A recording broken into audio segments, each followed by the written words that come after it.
ठीक है, तो हमारे पास जो ये हमारे पास ना एडक्ट जो है वो दो वर्ड्स का कॉम्बिनेशन है, एडिशन और प्रोडक्ट का कॉम्बिनेशन। ठीक है, लुईस एसिड बेस रिएक्शन का जो प्रोडक्ट होता है ना वो बेसिकली एडिशन प्रोडक्ट है, यानी दो चीजों के की एडिशन से बन रहा है। ठीक है, इसीलिए हम उसे एडक्ट कह देते हैं, एडिशन प्रोडक्ट कहने की बजाय एडक्ट कह देते हैं। ठीक है, शॉर्ट फॉर्म कर दी है।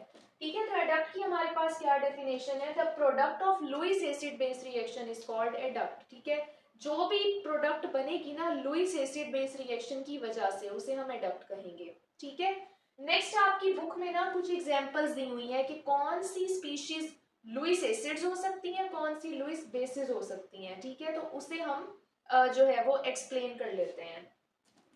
अब हमारे पास ना लुईस एसिड्स कौन से होंगे, जो ऑब्वियसली इलेक्ट्रॉन पेयर एक्सेप्टर होंगे। ठीक है, तो उसमें कौन कौन सी स्पीशीज आती हैं, हमारे पास इधर वो वाले मॉलिक्यूल्स आते हैं जिनके सेंट्रल एटम के पास इनकम्प्लीट ऑक्टेट है। ठीक है, तभी वो इलेक्ट्रॉन पेयर एक्सेप्ट कर सकेंगे ना, अगर उनका कंप्लीट इनकम्प्लीट ऑक्टेट होगा। ठीक है, तो इसमें हमारे पास एग्जांपल्स आ जाती हैं, BF3 है। ठीक है, बोरॉन ट्राइफ्लोराइड, बोरॉन के पास क्या है, एक इनकम्प्लीट ऑक्टेट है, तो वो आराम से इलेक्ट्रॉन पेयर एक्सेप्ट कर सकता है। उसी तरह AlCl3 है, FeCl3 है। ठीक है, तो ये सारे मॉलिक्यूल्स जो हैं वो इनमें सेंट्रल एटम के पास इनकम्प्लीट ऑक्टेट है, तो वो आराम से इलेक्ट्रॉन पेयर एक्सेप्ट कर सकते हैं।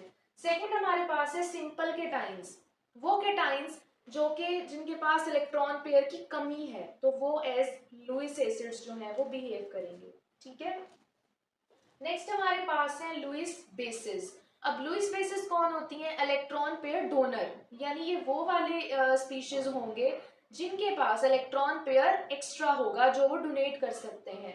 तो इधर हमारे पास न्यूट्रल स्पीशीज आ जाएंगी जिनके पास एक एक्स्ट्रा लोन पेयर है, और सेकंड हमारे पास आ जाएंगे एनाइंस जिनके पास एक्स्ट्रा लोन पेयर होगा। ठीक है, तो ये हमारे पास ना एग्जांपल्स हैं कि हमारे पास ना कौन से स्पीशीज लुईस एसिड्स हो सकते हैं, कौन से लुईस बेसिस हो सकते हैं। तो इन हमारे पास ये जो हमने एग्जांपल्स इधर लिखी है ना, इनकी मदद से हम मॉलिक्यूल्स को पहचान सकते हैं कि कौन सा लुईस एसिड होगा, कौन सी लुईस बेस होगी। ठीक है, नेक्स्ट हमारे पास आ जाती हैं इस कॉन्सेप्ट के एडवांटेजेस और उसकी लिमिटेशंस। ठीक है,